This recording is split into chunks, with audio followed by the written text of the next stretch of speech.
Madamenoire gets it wrong again, this time about the friend zone. Do women put the wrong guy in the friend zone? Ooh, let's talk about this. Okay, so I don't think the friend zone actually exists.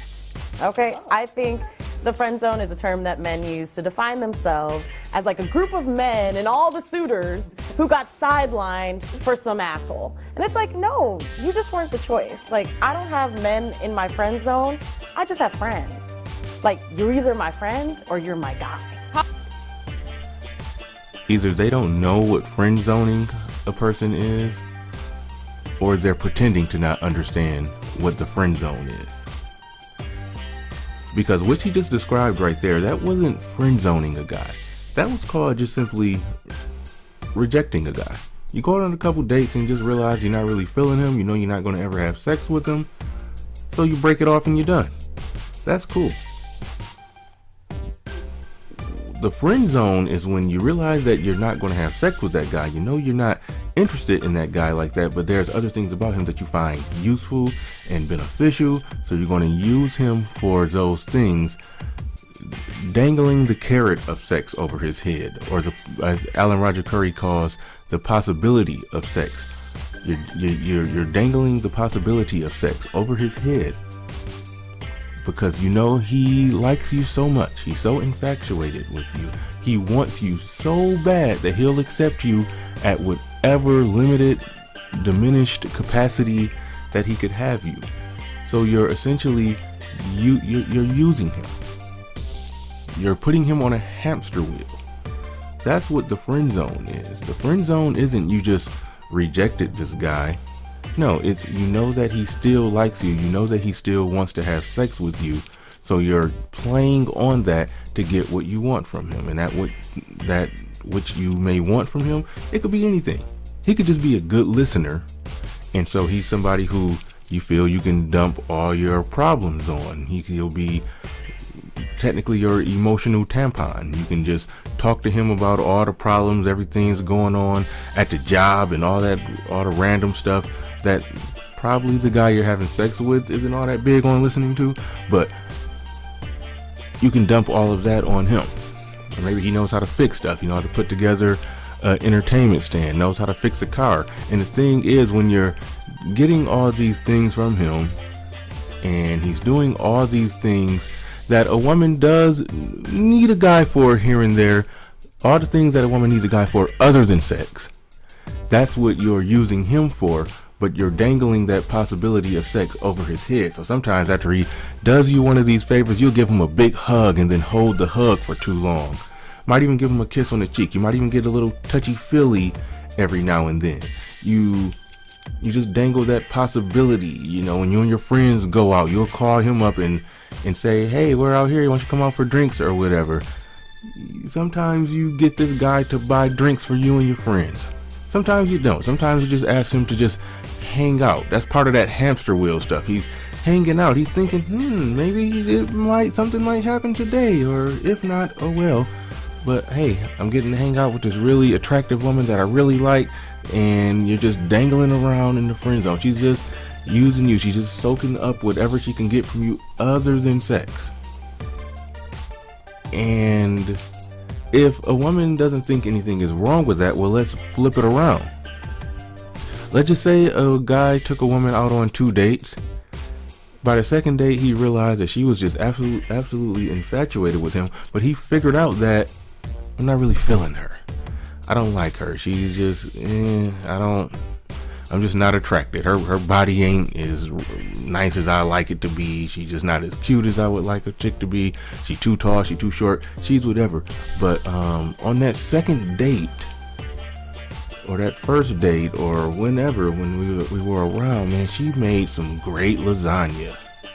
Oh, that lasagna was amazing.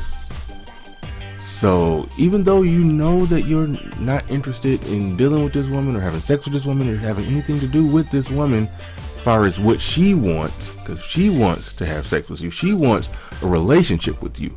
You know she wants a relationship with you, but you know you're not going to give her that. You know you're not going to have sex with her. You know you're not going to do anything with her. You're not feeling her at all. But if that guy, just randomly calls her up after he knows he's no longer interested in her and he says, you know, let's just say Tanya. Hey Tanya, how you doing? And that lasagna you made was real good. You were making some more lasagna anytime soon? Oh, you said you might make some today. Oh, why don't you come over here and make some lasagna? She comes over there. She makes some lasagna. She's thinking that it's still on, but it ain't on. Ain't nothing popping off. Ain't nothing going on.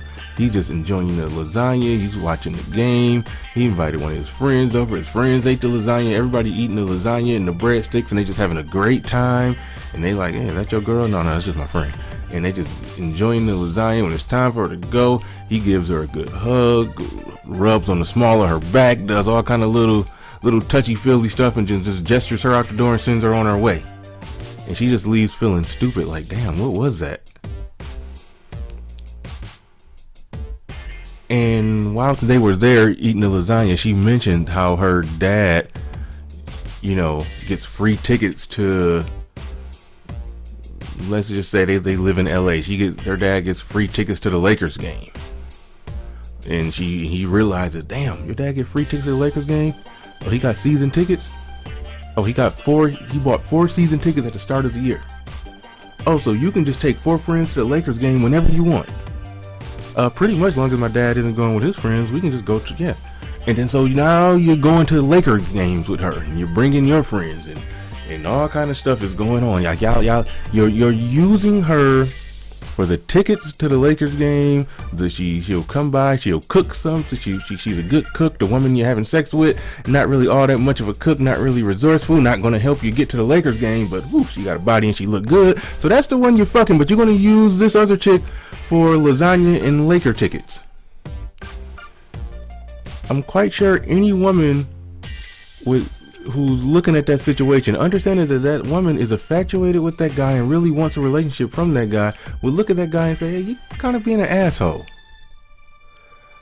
But a lot of women will gloss right over the friend zone and not realize that they're kind of being some assholes by putting the guy in the friend zone, by putting him on that hamster wheel. Because while that woman is at the Laker game with that guy, she's thinking that, okay, he has to be starting to like me, have to be getting in closer. He kind of put his hand on my back that one time. You know, that's the situation that guys are in when they're in the friend zone. And yes, a guy is being weak if he's allowing a woman to manipulate him in that type of way. We gotta own that part. The guy is no doubt being weak, and he needs to stop doing it. Once you figure out that the woman is not interested in you, and she normally doesn't explicitly say it, but once you figure out that she's not interested in you, you gotta break it off. You can't be doing favors once you realize she's not interested in you. But the thing is, that's what the friend zone is. It's a hamster wheel type of deal. She'll do little things to make you think that she's starting to like you more. She'll pull you forward 3 steps, then push you back 2 steps. Pull you forward 4 steps, then push you back 5 steps. And when she feel you floating all the way away, then she'll send you a I miss you text. She might even send you a little cute half-naked picture of her. That's the whole friend zoning game. When you're dangling the carrot over somebody's head to get other things that you may want from them, and you know that they're only giving you these things because they want something from you that you're never going to give them. That's what the friend zone is. So before we could even talk about all the other stuff that they said in this video, they misused the definition of the friend zone altogether, because they just kept defining it as the woman just not wanting the guy, which is no problem. But not wanting the guy and keeping the guy around to use him, to have him move heavy stuff around, put together an entertainment stand, fix your car, give you a ride from the airport, and you just give him a hug and hold it for like 5 seconds too long. Like, you know what he really wants from you, and you know that you're getting over on him, and that's what the friend zone is. I just wanted to define that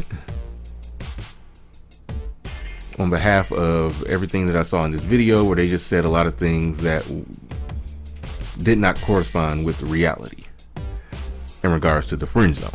Now, if they were just talking about why they reject one guy and not the other guy. If that was the title of the show, everything they said would have made sense. But friend zone, they completely did not get that right.